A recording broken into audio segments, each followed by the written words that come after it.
Then x Y square का tree diagram कैसे बनेगा 7x y and y।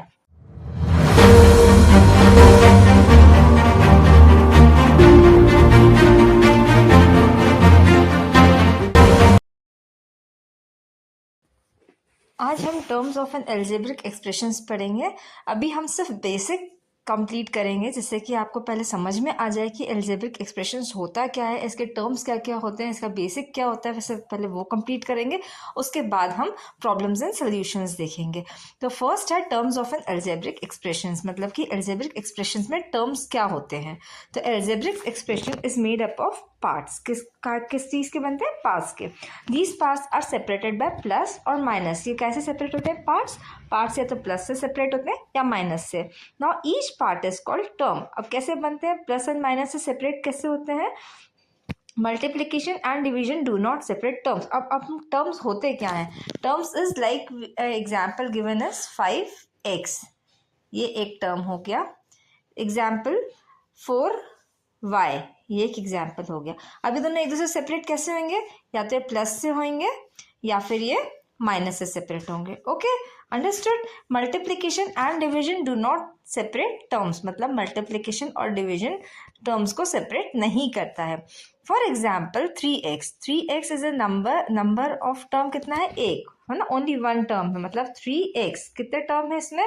Only one, इसमें कुछ और नहीं है, मतलब एक और टर्म नहीं है, प्लस या माइनस करके एक और टर्म नहीं है। तो number of term is 1, so 3x is the term. अब नाउ फर्दर वील सी 3x प्लस 7y स्क्वायर। तो नंबर ऑफ टर्म्स कितने हैं इसमें? 2। कौन कौन से टर्म्स हैं? This 3x is one term and 7y square is the another term. तो कितने टर्म्स हो गए? 2 टर्म्स हो गए। नाउ इसमें है 3x square minus 5x square y plus 8xy square minus 7। इसमें कितने टर्म्स होंगे? नाउ let us count कि how many terms are there in this number. So 1, 2, 3 and 4. How many terms? 4. Okay, so number of terms are 4. कौन कौन से terms है? 3x square minus 5x square y plus 8xy square minus 7. अब ये basic है algebraic expressions के, सारे basics हम पढ़ेंगे जिससे कि हमें आगे सोल्यूशन करने में ईजी रहे। Now remark, 5x is one term, 5x plus y are two term. क्यों है ऐसा? क्योंकि जो हमने ये पढ़ा था, एक इम्पॉर्टेंट बात पढ़ी थी कि सिर्फ प्लस और माइनस से टर्म्स डिवाइड होते हैं, मल्टीप्लिकेशन एंड डिवीजन से टर्म्स डिवाइड नहीं होते हैं। ओके, सो हमने क्या पढ़ा था कि सिर्फ प्लस एंड माइनस से, एडिशन एंड सब्ट्रैक्शन से टर्म्स डिवाइड होते हैं। सो हियर 5x क्या है? 5x is only 5 multiply by x है, तो इससे डिवाइड नहीं होगा, इससे टर्म सेपरेट नहीं होगा। ठीक है, तो ये क्या हो जाएगा? 5x, ये एक टर्म हो जाएगा। बट 5x प्लस जो y, इसमें क्या है? ये सेपरेट हो गया, किससे? प्लस से सेपरेट हो गया। तो इसमें कितने टर्म्स है? 1 एंड 2। होप आपको समझ में आ रहा है। इफ समझ में आ रहा है तो give Thums up in the comment box. Now constant term. A constant term is a term without any variable. मतलब constant term वो होता है जो term है बट उसके साथ कोई वेरिएबल नहीं है। फॉर एग्जाम्पल हम देखेंगे कि 2x cube minus 3x plus 5। अब इसमें किसके साथ वेरिएबल नहीं है? इसके साथ 5 के साथ वेरिएबल, दैट इज x या y, कोई भी वेरिएबल नहीं है। तो कौन सा हो गया constant term? Constant term is 5। अगर आपको कांस्टेंट और वेरिएबल्स नहीं पता है तो पार्ट 1 पे जाके देखो, मैं आई बटन पर लिंक दे दूंगी, आप उस पर टैप कर कर फुल वीडियो दे सकते हैं कि what is variable and what is constant in algebra, in algebraic expressions. Okay, now 7xy minus 2x minus 3z square minus 2/3। अब इसमें कांस्टेंट टर्म क्या है? लेट्स सी, इसमें xy है, इसमें वेरिएबल है, इसमें भी वेरिएबल है, इसमें भी वेरिएबल है, बट इसमें वेरिएबल नहीं है। तो ये क्या है? तो इसमें कांस्टेंट टर्म क्या है? -2/3। ओके, होपफुली आपको क्लियर हो रहा होगा। अगर आपको क्लियर है तो please Thums up in the comment box, जिससे कि मुझे पता पड़े कि आपको समझ में आ रहा है। Now product, when two or more constant or variable are multiplied the result is called the product. Like for example 3xy is the product of 3x and y।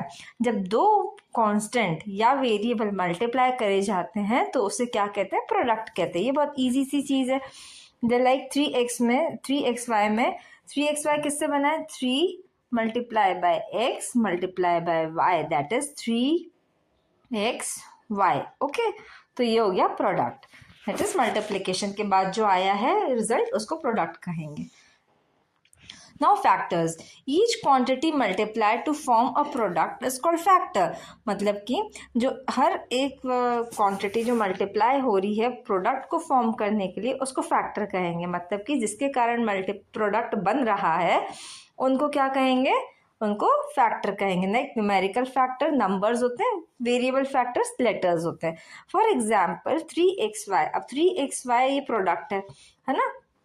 तो इसमें फैक्टर्स क्या क्या होंगे? इसमें फैक्टर होगा 3x एंड y। ओके, इनके कारण ये प्रोडक्ट बना है, 3xy प्रोडक्ट बना है। तो न्यूमेरिकल फैक्टर कौन सा होगा? 3, एंड वेरिएबल फैक्टर कौन सा होगा? x and y। So factors क्या क्या होते हैं कि जिससे जब हम किसी भी कांस्टेंट या वेरिएबल को मल्टीप्लाई करते हैं और जो प्रोडक्ट बनता है उसको हम क्या कहते हैं? फैक्टर्स कहते हैं। फॉर एग्जाम्पल हम और एग्जाम्पल लेते हैं।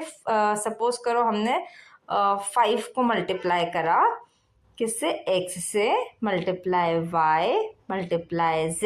ओके, हमने ये कर दिया। तो 5 is a factor, x is a factor, y is a factor and z is a factor. Okay, ये सब फैक्टर्स है। अब ये क्या प्रोडक्ट बनाएगा? That is 5x y z। ये एक प्रोडक्ट बन गया। ओके, ना न्यूमेरिकल फैक्टर्स कौन से हैं इसमें? 3, और इसमें अब हम नेक्स्ट वाला देखते हैं 5x² माइनस 5x² तो न्यूमेरिकल फैक्टर क्या है? 5 माइनस 5 एंड वेरिएबल फैक्टर क्या है? x and y। x and y क्यों है? क्योंकि x स्क्वायर है यहाँ पर। तो अगर क्वेश्चन आता है कि न्यूमेरिकल फैक्टर और वेरिएबल फैक्टर बताने हैं तो आपको न्यूमेरिकल तो लिखना है, बट अगर x³ दिया हुआ है तो you have to write x and y। okay, now tree diagram। Tree diagram is used to show the term of an algebraic expression and factor of each term clearly। Same जैसा हमने अभी देखा था ऊपर। एक्सप्रेशन क्या है? 7xy minus 5। Number of terms कितने हैं इसमें? 2 टर्म्स क्या क्या हैं इसमें? सेपरेटेड बाय माइनस, तो कितने टर्म्स है? 1 टर्म एंड 2 टर्म। तो टर्म्स है 7xy and minus 5। Okay, now in the T diagram 7xy split into the factor 7xy and minus 5 is a constant term। ये तो हमें समझ में आता है कि अब हम 7xy is split into the 3 factors। Okay, 7x and y ये इसके फैक्टर्स हो गए। ये ट्री डायग्राम से आप एग्जाम में, this is helpful for you exam, कि आप ट्री डायग्राम ऐसे बनाकर एग्जाम में अपने आप को वो कर सकते हो, इजी वे चूज कर सकते हो। Now same in the expression 5x³ minus 7xy² plus 8xy। number of terms कितने हैं यहाँ पर? We can see number of terms are 3, 1, 2 and 3। तो terms कितने हैं? 3 हैं। कौन कौन से? 5x³ minus 7xy² and 8xy। okay, तो in the T diagram each term is split into the numerical factor and variable factor। ठीक है, अब न्यूमेरिकल फैक्टर, अब for example we can take 5x³। तो how will write? 5x। Okay, फिर यहाँ पर आया 7xy²। तो पहले लिखेंगे 7 we will write 7 then xy² का ट्री डायग्राम कैसे बनेगा? 7x y and y। okay, so coefficient, any factor of a non-constant term is called the coefficient of the remaining factor। अब ये बहुत डिफिकल्ट लैंग्वेज कही है कि any factor of the non-constant term। non-constant term क्या हुआ? Constant term जो non constant क्या होगा, कांस्टेंट टर्म क्या होता है कि सिर्फ एक नंबर है, नॉन कांस्टेंट है जिसके साथ variable, like example constant term is 5, तो नॉन कांस्टेंट हो जाएगा 5x या 5y, ये नॉन कांस्टेंट हो गया। This is easy, okay.